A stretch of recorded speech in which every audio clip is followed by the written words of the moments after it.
You know, it's been said that a lottery is really just a tax for people who are bad at math. But when the jackpot hits $500 million, even Mr. Spock might let go of the logic to go buy a $2 fantasy. Yes, the odds are 1 in 175 million. And yes, this Powerball payday has rolled over 16 times without hitting all the numbers. But across much of the nation tonight and all of tomorrow, all that will be pushed aside, drowned out by the inner mantra, somebody has to win, and it might as well be me. Here's ABC's Ryan Owens. Everyone who lines up with cash in their hand and dreams in their head seems to have a strategy.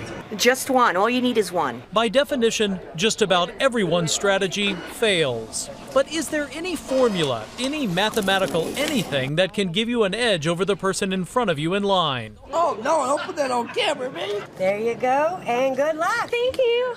To find out, we went back to school tonight, to Southern Methodist University in Dallas, to Professor Scott Norris's math class. He went to Harvard. The number of possible combinations is given by... Like most journalists, I barely passed algebra. So we all agreed I should get some individual attention.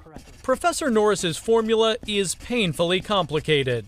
There are 59 possible balls and 5 are drawn, and the number of combinations is given by this formula. The solution is downright painful. So to get the total probability, we simply multiply these two numbers together and get a total probability of about 175 million.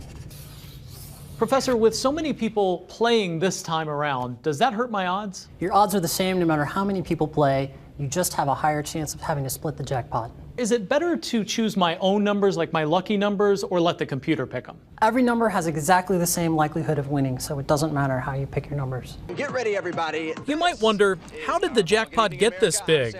Well, because there have been so many losers. No winners in an unbelievable 16 drawings in a row.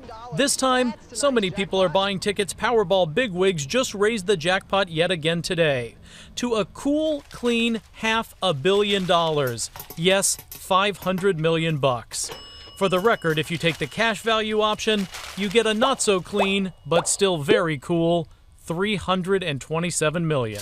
Now's probably a good time to review those odds again.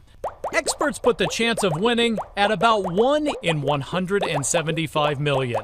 Since nearly all of us are losers, maybe these numbers will make us feel better. One statistician concluded, you are more likely to be possessed by the devil today than win the Powerball. In fact, the odds are better that a lot of bad things might happen to us today, like getting hit by an asteroid or being devoured by a flesh-eating bacteria. Yes, someone really came up with those odds. Professor, if I buy a lot of tickets, does that help my odds?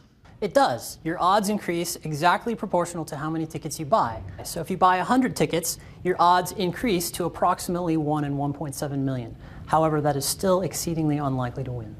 One thing that's not supposed to matter, at least not scientifically, is where you live. But it sure looks like it does. Let's take the biggest jackpots, $300 million plus. Illinois and New Jersey have been lucky there. Both states have sold 3 winning lottery tickets worth that much. Michigan is home to the winner of the largest single cash payout. Donald Lawson took home $337 million earlier this year. Nebraska holds the distinction for selling the most valuable ticket ever, $365 million, split by 8 workers in a meatpacking plant back in 2006. 42 states, D.C., and the U.S. Virgin Islands participate in Powerball, but that leaves millions of Americans out of luck, including people in a little place called California, and ironically enough, Nevada.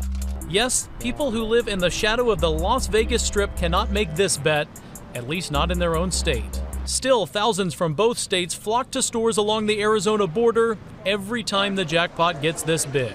I want to win so I could put it all on the 49ers. Which leads me to my last question. It was inspired by something everyone's favorite sports reporter here in Dallas observed last night on our station, WFAA. These stories kill me. What is it when, if like 425 million, everybody goes nuts. They got to buy a lotto ticket.